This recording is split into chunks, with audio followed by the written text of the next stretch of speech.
Hey Tiger Nation, I'm Chris Hutchins. Welcome back to Tiger Insider. This afternoon I am joined at the Tiger Athletic Complex by Coach Cherico, Tony Cherico. He is our head bowling coach for the boys and girls. And our assistant football coach, coaches defensive line for the Tigers. So I'm glad that Coach Cherico, you could join us today and just for us to learn a little bit about you. You have a good, interesting history. A lot of people know about Tony Cherico, so maybe you can give us a few insider things on Tony Cherico. That could be good and bad on both ends if you look at it. First of all, thank you for having me on the show tonight. I'm pretty excited about this. I'm really glad that we're doing something like this so the fans can kind of learn a little bit about the coaches and the teams that they coach and the different things that we do here. I've been excited. I've been here now 16 years in Bentonville. Been excited about being back. I coached with Southside with Coach Lunny years and years ago, and then I went off to Texas, and I was down there for about 12 years, and then Coach Lunny had gotten the job back in Bentonville, and I had the opportunity to come back to Northwest Arkansas, which was pretty much my dream. I'd lived in Houston, lived in Dallas, did the big city stuff, and I was ready to get back to a small, quiet, one-horse town where no traffic, and I could sell my house in Dallas and buy a mansion up here in Northwest Arkansas. But anyway, I was able to come back. And it had, the time I was gone, it had totally changed. I was gone again for about 20 years from Bentonville and that. And I remember driving home to Kansas City when I was in college, and you would drive through and you go through some cow pastures and you get to Springdale, and then you go through some more cow pastures and then Rogers, and then you blinked and you missed Bentonville. And then I came back and I was just totally blown away with what Northwest Arkansas had turned into. And anyway, he hired me, had a chance to come back, and like I said, I've been excited, and this has been my dream. Cool. So you've been in Bentonville for 16 years? 60, yeah, going on, my 16th year here, so 17 years now. Yeah, those cow pastures have changed. Oh my Lord, it is, I mean, or it bypass. Is. Yeah, it's a bypass. And like I said, it's just one big metropolitan area. I mean, it's just grown, and it's just exploded, and there's so many different things that we offer here in Northwest Arkansas. It's funny, people I talk to all the time from Texas or Kansas, and they kind of laugh. They think about Arkansas and they just kind of laugh about it, and I'm like going, people, you don't realize what we have to offer here. The Walton's putting all the money back into just all the structure and everything that we have here. We're one of the biking capitals of the world.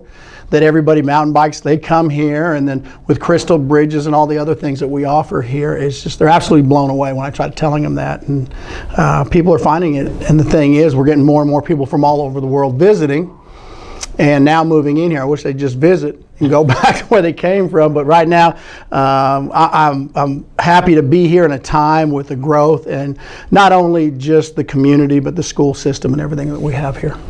And if Visit Bentonville or the Chamber is looking to hire someone to promote Bentonville, then I think Coach Cherico could be your guy. I mean, right? Like I said, I'm proud. Like I said, I'm proud of Bentonville.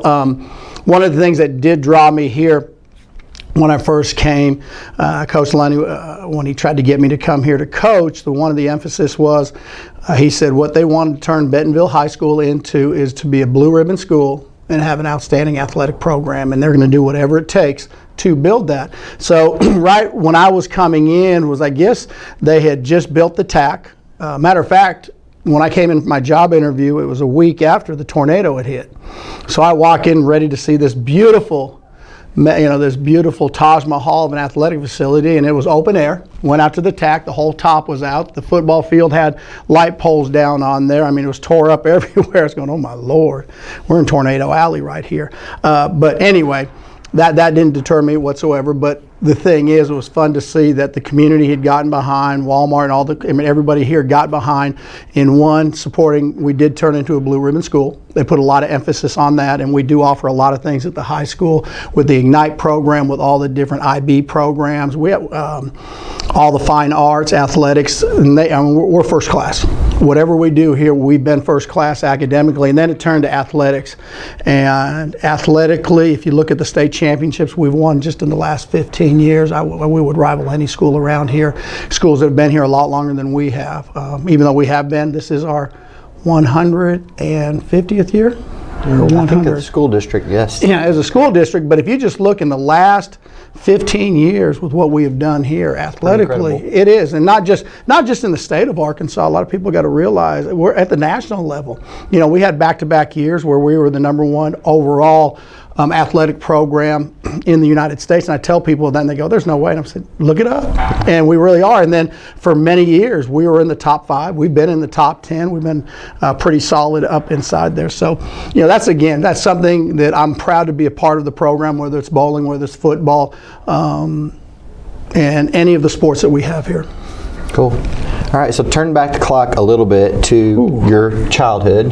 Tell us about where you're from, maybe what sports you're involved in, your youth a little bit. Tell us about that.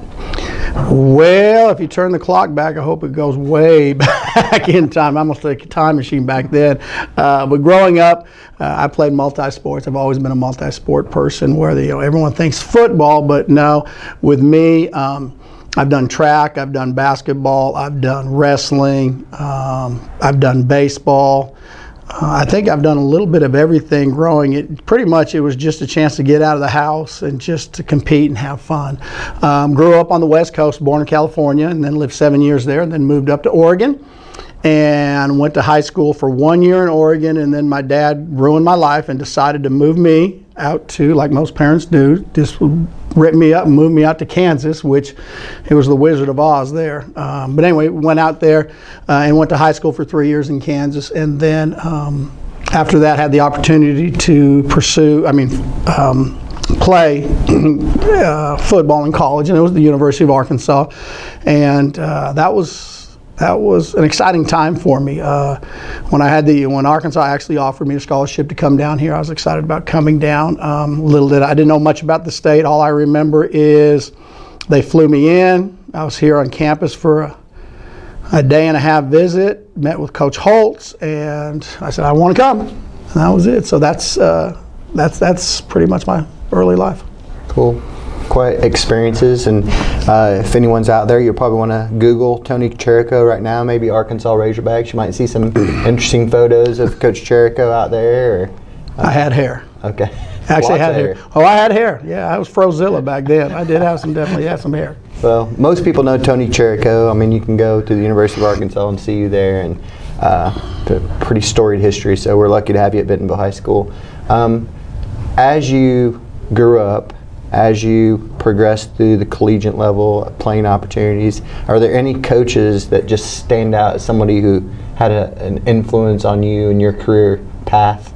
Oh yeah, definitely. There are two coaches that kind of directed me in the direction why I got into coaching. First of all, my coach when I was in high school was Coach Severino. He coached at Rockhurst. He's a legend. He's been a USA Today National Coach of the Year twice, and he had a major influence on me out of high school. And then when I went to college, I had the opportunity to play under Coach Hatfield. He was actually a collegiate national coach of the year. He's every program he's been at, he's won, he's been successful. But it wasn't about winning and losing. What both these coaches were, they taught us how to be good leaders and good men, and how to treat other people. Because so many times people get caught up in wins as coaches, wins and losses and whatnot. But these guys had a profound effect on me on how I treat people. You know, one thing I'll never forget, Coach Hatfield, everyone says about team rules and things like that. When you go out there, you're a coach, you have, all these different team rules that you have to follow. And Coach Hatfield was real simple. He said, the only team rule is don't do anything to embarrass yourself or the team. And if you have to think about it, don't do it. I mean, that was it. And I mean, that kind of, in life, that's the same thing in life, Never do anything to embarrass yourself or your family, and that's going to keep you pretty much clean.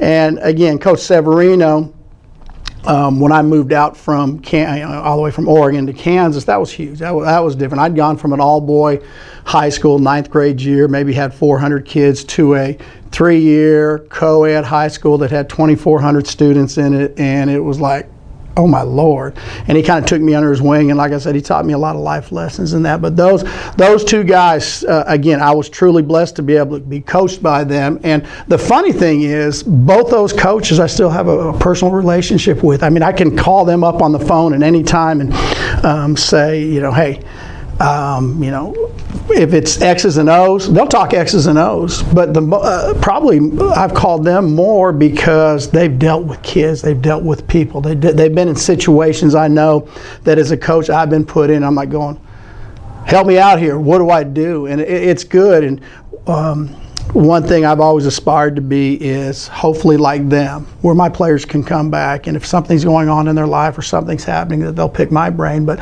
those two have always been there for me, and so like I said, I've just been blessed having them. It's cool, and I've met them both. Yes. Around you, and I think they would say the same thing if they were sitting here about being influential and what's important in a player and a team, and it's not always just about wins and losses. So, all right, let's switch gears again a little bit. So tell us about what you teach at Bentonville High School currently. Well, I have one of the harder classes. I teach outdoor education. I'm actually out on the water. I'm out there fishing. I'm out there trap shooting. I teach with Coach Treat. She's put together a program here that is second to none. Matter of fact, I think it was last year or the year before we were named the #1 overall outdoor education program in the state of Arkansas.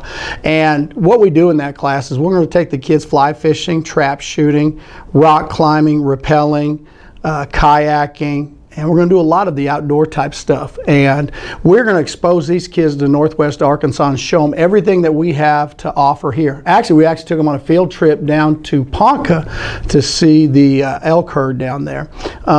So that's one of the classes which it's a joy to come every day to be able to teach that. And we teach hunter safety and motor education. We do that in that class. I do credit recovery for kids that are struggling in school, which I was one of those students at one time, and I can relate to them. I help kids that have fallen behind in their classes be able to make those classes up in a credit recovery class, and then I have a PE class. But the outdoor ed is a wonderful class. So any of you students out there looking for a fun class to take, outdoor ed.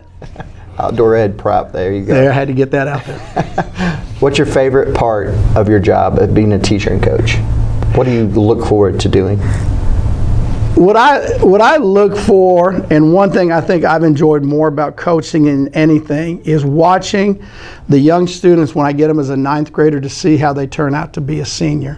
The wins and losses, the state championships, that stuff's fun. That's great. That's part of the job. But I really enjoy watching the kids grow up. I watch them again. So many times we get them in when they come in as their 9th grade year and they're squirrely as can be, and you're like going, oh my Lord, help me, Lord Jesus, on this one.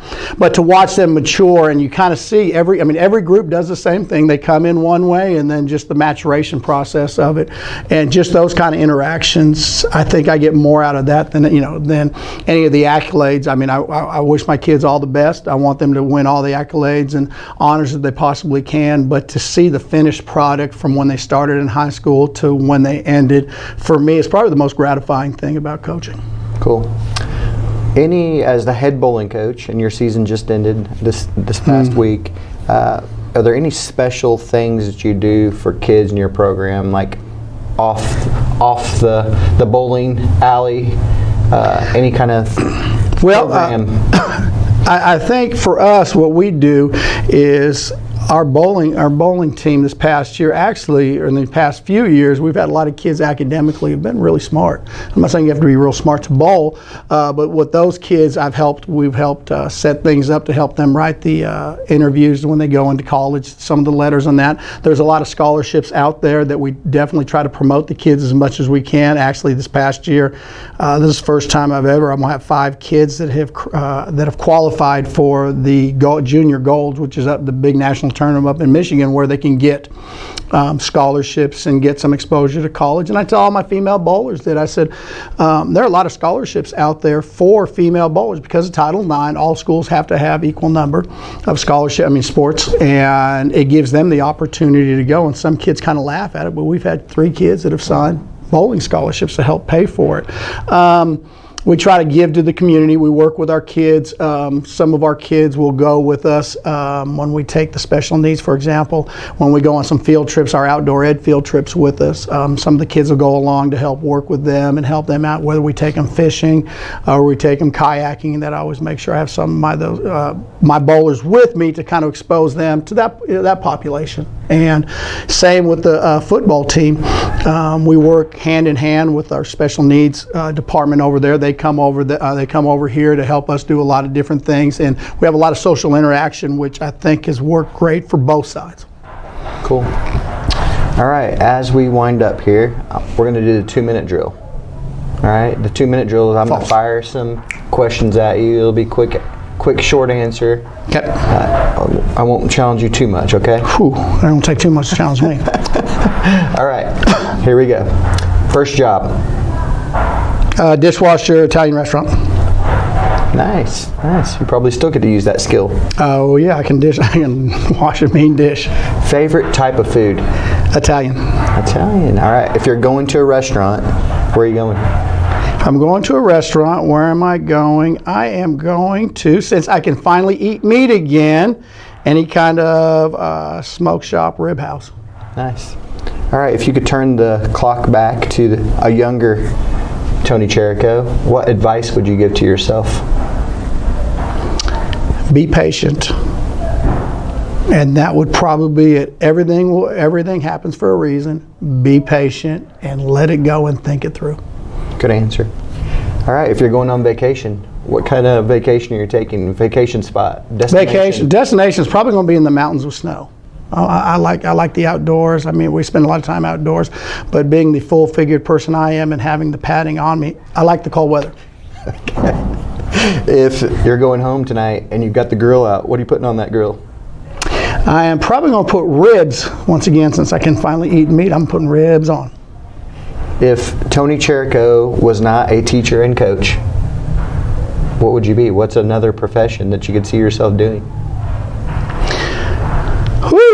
That's a tough one right there. If I wasn't a teacher, again, I'm a people type person. Probably work HR. I have to be around people. I have to have some kind of interaction with people. So probably HR, because I think now with my age, I have a pretty good read on people. So. All right. Biggest pet peeve?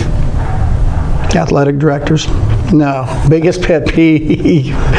Oh Lord, young coaches who know everything and don't listen to old coaches. All right, how about that? Practice or game? Probably game. Because I remember practices get long. That's the one. People always ask me, what do you miss most about? Do you miss playing? No. I mean, I like the game, but practices are long. So I'll be a gamer. Book, podcast, or show? When I could see, it was a book. I was an avid reader. But now, since I have become technologically not challenged anymore, probably a podcast, because I like putting on my headphones, whether I'm traveling, whether I'm walking, running, and just listening and not having to sit there and try to look and adjust my glasses all the time. All right. Eliminate football. Mm-hmm. Eliminate bowling. Mm-hmm. Favorite other sport? Lacrosse or wrestling. I coached both those, and I really enjoyed those. All right. Retirement life. What do you see yourself doing? Probably going off the grid. Probably getting out of the big city, being by a river, and just relaxing and enjoying. I've been the big city life. I've been here, and right now I enjoy solitude and quiet. All right. Last question. We talk about Tiger DNA. Mm-hmm. What does that mean to Tony Cherico? Tiger DNA is something that I think once we get the kids in here and they learn that the success that we've had in athletics and academics, that it's kind of it's instilled in them. It's almost like we inject it into them, because there is a perfect, what we look for the perfect person is someone that's going to emulate one successful in academics and athletics, and somebody off the field, a good person.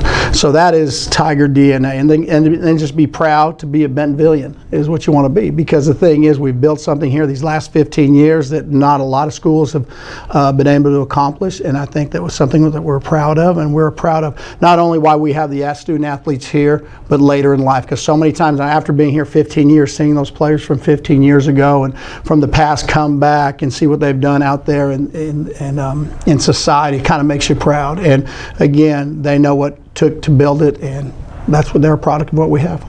Great answer. All right, Coach Cherico, I appreciate your time. Well, thank you very much. So much. We'll be back with another episode soon. We appreciate everyone tuning in of this episode of Tiger Insider.